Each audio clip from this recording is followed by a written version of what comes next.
El cristianismo, desde sus inicios, ha venido arrastrando muchas polémicas con respecto a su fundador, a la persona central sobre el cual gira dicha religión, dicha doctrina, que es Jesucristo.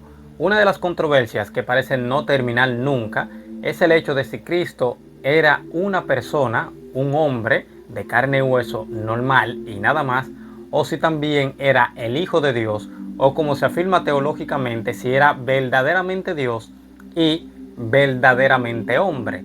Porque muchos afirman de que Cristo fue una divinificación posterior que se le hizo al hombre llamado Jesús, y que no hay registro del primer siglo que muestren de que verdaderamente los discípulos de Jesús lo viesen como Dios, ya que eso atenta contra el monoteísmo que creían los israelitas.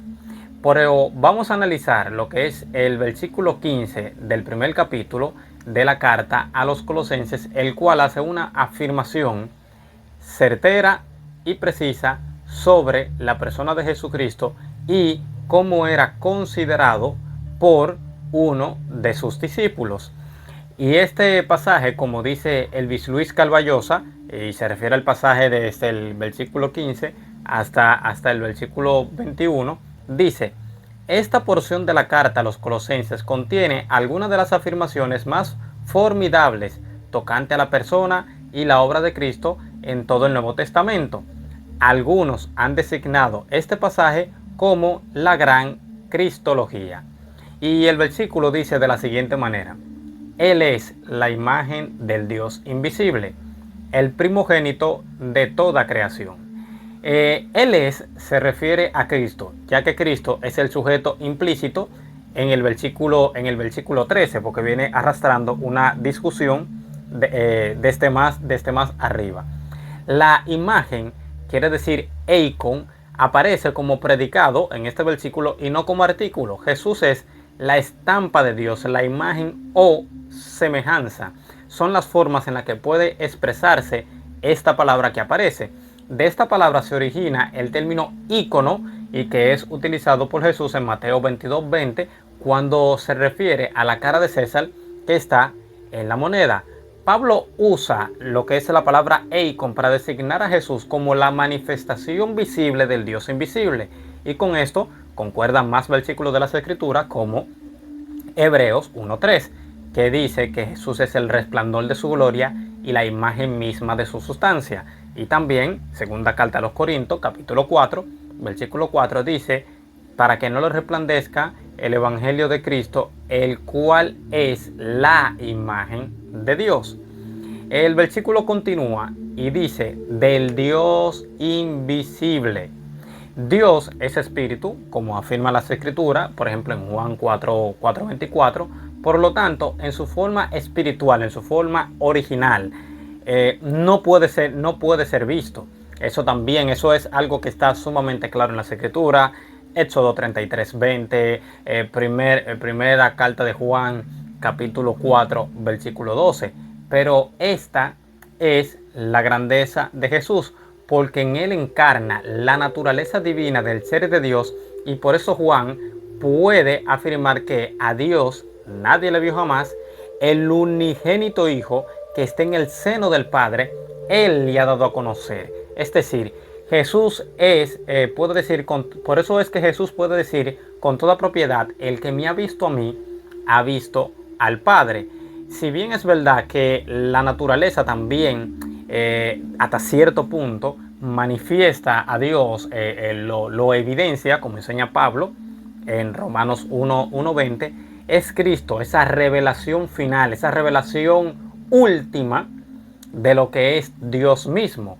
Por eso, por ejemplo, recordemos que Hebreos comienza diciendo: Dios, habiendo hablado muchas veces y de muchas maneras en otros tiempos a los padres por medio de los profetas, en estos posteros días nos ha hablado por el Hijo. O sea, la revelación final de Dios, el que venía a darnos a conocer a Dios, era Jesús, y solamente Jesús, porque Él es Dios mismo manifestado en carne. El versículo continúa y dice: el primogénito de toda creación. Esta parte del versículo ha causado un sinnúmero de controversias a través de los años. Los arrianos lo usaban para afirmar que Cristo era el primer ser creado, pero nada puede estar más lejos de la realidad. Ojo, incluso al día de hoy hay otras doctrinas de denominaciones recientes que también utilizan este versículo para enseñarle a la gente de que Cristo fue el primer ser creado. Pero el término ahí, primogénito, prototocos, tiene el sentido técnico y oficial de heredero y de dignidad de gobierno. Así, el primogénito de toda creación no tiene sentido de primera criatura creada, como erróneamente se afirma en los círculos antitrinitarios, sino que es un título de dignidad y autoridad, denotando quién posee el derecho de la herencia y la autoridad sobre la heredad. Y eso aparece incluso, esa cita aparece en el diccionario expositivo de las palabras del Nuevo Testamento de Vine. Usted lo puede buscar bajo el encabezado de primogénito y así usted puede tener una explicación más amplia sobre esta palabra. Prototocos trata aquí más bien con el sentido comparativo y superlativo de protos, lo que se usa primogénito de toda creación, como en Colosenses también 1.18, en Romanos 8.29, en Hebreos 1.6, 12.23 y Apocalipsis 1.5.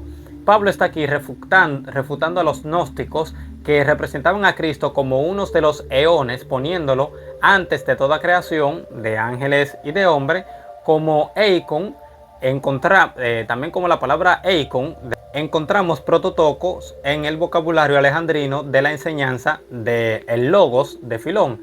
Así, en la Septuaginta, Pablo toma ambas palabras como una ayuda para expresar la deidad del Señor Jesucristo en su relación con el Padre como eikon, como imagen, y con el universo como prototocos, como el primogénito, como el que hereda, como el que tiene el puesto de dignidad.